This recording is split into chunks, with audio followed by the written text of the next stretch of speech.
With master trainer Tina Taylor. I remember the first time I went to London, she was in the assistant team, and believe me, after this interview, if you never heard her before, she's amazing. So Tina, thank you. Thank you very much, and hello. Hi. Good. So Tina, first of all, tell us, how did you start in the society? Did something before and then arrive, or your beginnings were with us? The beginnings were with the society. I worked for an investment bank in the city of London, UK, and I was supposed to be sent to British Banks, and I was so busy. I said, no, I can't do it. So that course was given to my colleague. And when she came back after those 7 days, I looked at her face. I saw the way she dealt with her workload, with her colleagues, and what's going on around her, and I thought, that was my course. I want that course. So the next time it came up, I went to do it with Richard in London, and I was just blown away. I couldn't believe what I was learning. Suddenly, I have the handbook for my brain. Suddenly, I could access whatever information I wanted to do about it. I could get rid of the stuff I needed to get rid of, and it was what I started with this. That's perfect. One of the things that I've seen during the years is that you run a course at the university. Can you tell us about it? Yeah, in the UK, lots of people call themselves hypnotherapists, and the government are now discussing ways to actually have some kind of accreditation and control, so that you know, if you go to see a hypnotherapist, that they've had the right kind of training and they know what they're doing. Yes. And I thought, wow, this would be great, because I did study a degree in clinical hypnotherapy at University College London, and I thought this would be great to put together what I know from clinical hypnotherapy and what I've learned from Richard. Yes. So I've created this unique course that combines the best of NLP, teaching people how they can achieve great results for their clients quickly, simply, and easily. And it's accredited and recognized within the UK. That's wonderful. Also, you have a book, I have your book. Yes, yeah. I don't think my book's going to help you though. No. But I read it, and I helped quite some women. So Yes. can you talk about us about your book, please? Yes, so I'll break it down because it can be a long story. One of my friends that I met when I did my practitioner, she was expecting her second child, and she said that her first birth was a mess. She had epidurals, she had every drug imaginable, and she hated them. And she wanted to do it naturally, and she asked me if I would hypnotize her. And I thought, that sounds really interesting. So I did a lot of research about hypnosis and childbirth, and I found little papers written by the Greek philosophers like Aristotle, Yeah. basically saying that birth doesn't have to be painful. And I'm thinking, so what is it that the Greeks knew back way before Common Era that we've forgotten about today? So I did a load of research, and I created a way to use hypnosis and design human engineering That's awesome. to allow women to have more confidence. Well, because when I was reading the book, one of the main things is one of the problems is that the muscle Yeah, in the uterus it is. it tenses. Yeah, So because tense. it's the biggest muscle in the brain. Well, there you go. And there was an English doctor, his name was Juan, and in Victorian times, he was curious as to why some women had really difficult labours, and these were his private patients in London. So the wealthy women had a terrible problem having babies, but then when he went into the poor areas of London, the women just seemed to have their children, and they didn't have a lot of complications or Wow. problems. And he couldn't figure out what it was. And he eventually, after many, many, many years of research, he decided that it was due to the fear, tension, pain syndrome. Okay. So when you're having a baby, you need your uterus to function. You need those muscles to work. And there are muscles this way that squeeze baby down. Yes. And then these muscles open the cervix so that the baby can come out. Yes. Now, I know you play sports. Yes. Yes. Yes, I know you play sports. So if you have a muscle that isn't working when you're playing sports, what happens? It hurts. It's painful. Of course. So he found that when the women got anxious and fearful, the blood left the uterus. And so suddenly that muscle is very tense. So as the contractions happened, it made them more painful. And the first thing he started to do to help women was he basically taught them self-hypnosis. And he said women that have easy birth experiences appear to be in a trance-like state. And I thought, I'm a hypnotist. I can teach people to do that. That's awesome. That's awesome. One of the questions that I normally ask when I'm with somebody of the society, especially master trainers, is that I bet you have a lot of beautiful stories of before and after working with a client. So can you please share with us one? The most amazing experience, and I've been doing this for over 20 years now, was a woman who came to see me because she had to have IVF, she had to have in vitro fertilization. Yes. She had problems with her tubes, and in England we'd say plumbing. Okay. Women would say plumbing. So she had problems down Some here. Americans, Plumbing problems. And she was told that she would never ever have a baby naturally. And she was having to have IVF. And she was freaking out about that. So she came to see me for help with anxiety and fears around the process. And I worked with her. And when she went for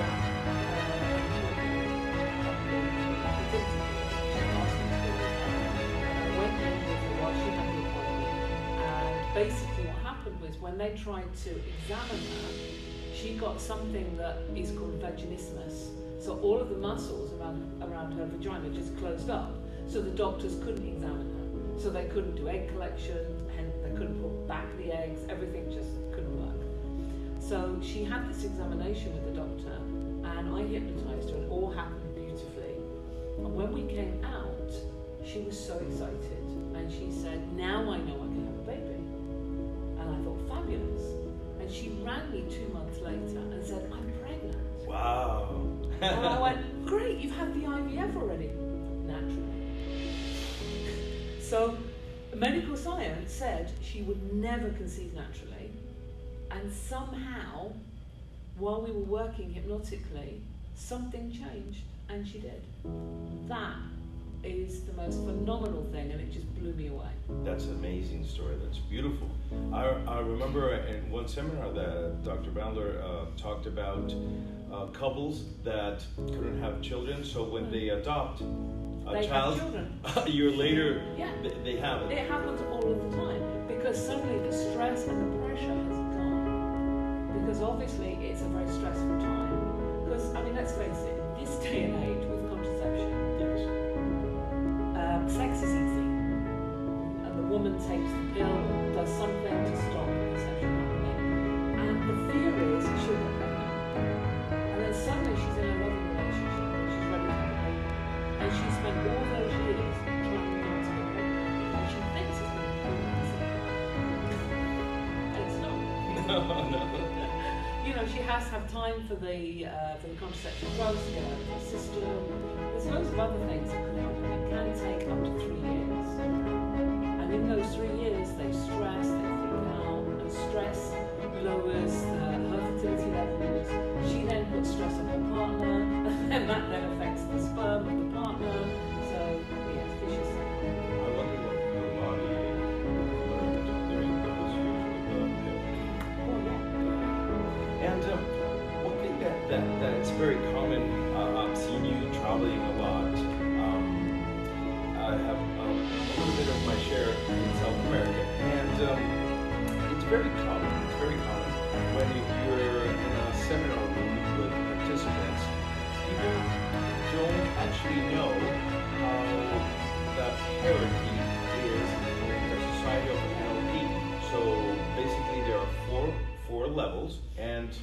Yes, there are. So we have the beginners, I call them the beginners, Yes. the practitioners. Yeah. So that's where everybody begins.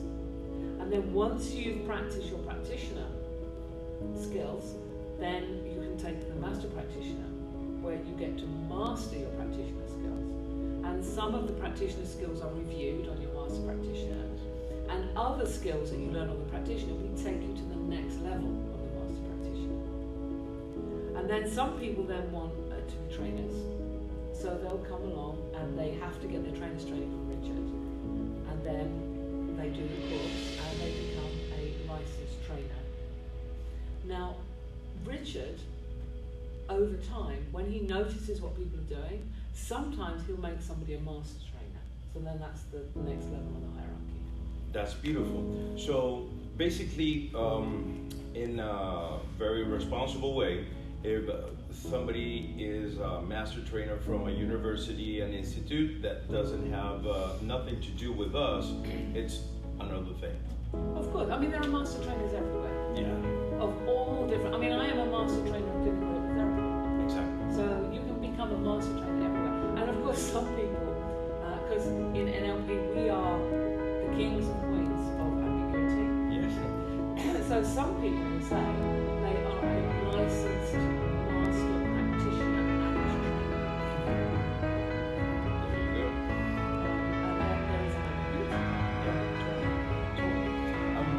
There's something that you're been cooking and that is going to come out very soon on the web. Yes. Yes? Yeah. Can you talk about it, Well, please? for years, my business partner, my co-trainer Steve Crabb, we ran practitioners and master practitioners in the UK, and we also run the biggest practice group in the UK. So we film this, and because now we have plenty of time. Well, Now we have lots of time. So what we're planning on doing is going through some of the recordings that we've done in those courses and just putting some of them out. We've got a couple out already, and the website is NLP Masterclass. So we've got a couple out that people can access. And we're also creating podcasts that we're going to put on the so people can listen to different elements of that's amazing. And one final thing. For the people that are practitioners, master practitioners, trainers, more than saying like just practice, can you give us one strategy that you use so you can improve any skill you choose? Yeah, we were talking about this earlier. I'm Yes. very anal. Yes. When I begin to learn something, I want to be the best I can be. So when I first went to my practitioner training, just down the street from the room in London Yes. was at that point was the biggest bookshop in London called Foyles, and it was in Charing Cross Road. I don't even know if it's still open, but I went there at the lunchtime of my first day, and I purchased every book Richard had ever written, and in those days they were all available. And I went home that night with a big bag of books. When the course was finished, I went through my manual and I practiced every single exercise in the back of the manual. I read all of those books. I did every exercise in the books. If I needed somebody else, I'd pull my friends in, I'd make my family play with me, because I had to know what this was. So the thing to do is practice everything. And for the language patterns seem to be the biggest thing that people go, oh, I can't do that. It's so hard. But what I did is I took one pattern a day. So on this day, I might be looking at cause and effect. So as I was reading the newspaper, I would bring all the cause and effects I'd see in the newspaper. When I was watching the news, I'd listen to all of the cause and effects that I heard people say on TV, in the news, people being interviewed. And then that night I would sit and I would write out 100 sentences of cause and effect. And then the next day I'd do it. Because you've got to output it. Yeah, exactly. And I have a surprise because I have a student that she read your book. I lent it to her, and she's like, saw some of your videos that you have online, and I have a question from her. Okay. Okay, very good. Very good. She when she was doing the prep, she asked me a lot of times, why is it so important that we do the exercises? And if I need to understand first before we begin. So she was like, okay, so it's like taking a parachute online course. So she was like, please ask Tina because I would love to hear her response. Yeah, it's the big question for all NLP training too. Yes. Because we give a little bit of information, not much. Yes. And then we ask people to do an exercise. When we were little, Yes. nobody explained why or how we do things. We learn through experience. We learn by doing. And a lot of people, more people than they realise, this is the best way to learn by doing. I mean, when you learnt to drive a car, did you know everything about the car? No. You had somebody sitting next to you telling you how to sit, how to change gears, how to steer, what buttons to press. I still don't know things about me. Yeah, and we don't know things about ourselves. So the exercises give you an experience. And for example, when you have that experience, then you have questions you can answer. If you're going into something completely new, like hypnosis, NLP, you don't know what it is. You haven't had that experience yet, so you can't ask the question. If you're going to be parachuting, there are things you need to know for your safety. You need to know how to be when you land. Yeah. Break the bones and the legs and the feet. You need to know when to open the parachute or you don't. But this doesn't translate particularly well when you're doing something experiential like your system. You need the experience, then you can ask the questions. So if she has an experience and she has a question, tell her to email me and then I'll answer that question. That's perfect because she's been doing other studies and she's like, wow, that difference between understanding and learning it was a void at the beginning. Yeah. Then she figured it out, but she wanted your answer as well.